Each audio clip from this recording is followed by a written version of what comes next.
Hey everyone, welcome back to the channel. If you're holding XRP on Robinhood and want to move it to your Robinhood wallet for better security and control, you're in the right place. This full guide for 2025 will walk you through the process step by step, so you can do it quickly and confidently. Let's dive in. First things first, make sure you have the Robinhood app installed on your phone and that you're logged into your account. If you haven't set up your Robinhood wallet yet, go ahead and do that now.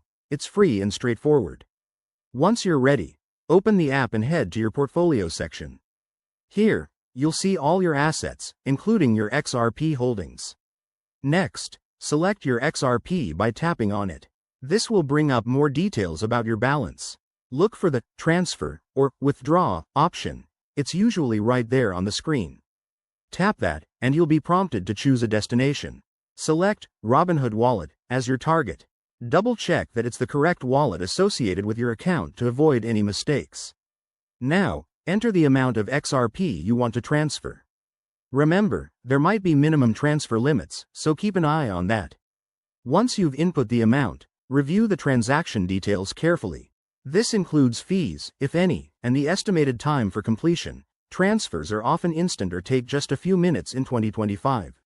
Hit the Confirm button, and you'll likely need to verify this with your Robinhood authentication method, like a PIN or biometric scan. After that, sit back and wait for the transfer to process.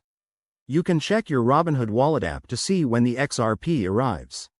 One quick tip. Always verify network fees and ensure your wallet is connected properly to avoid any hiccups. If you run into issues, Robinhood's support is usually helpful. And there you have it. Your XRP is now safely in your Robinhood wallet. This step helps you take more control over your crypto.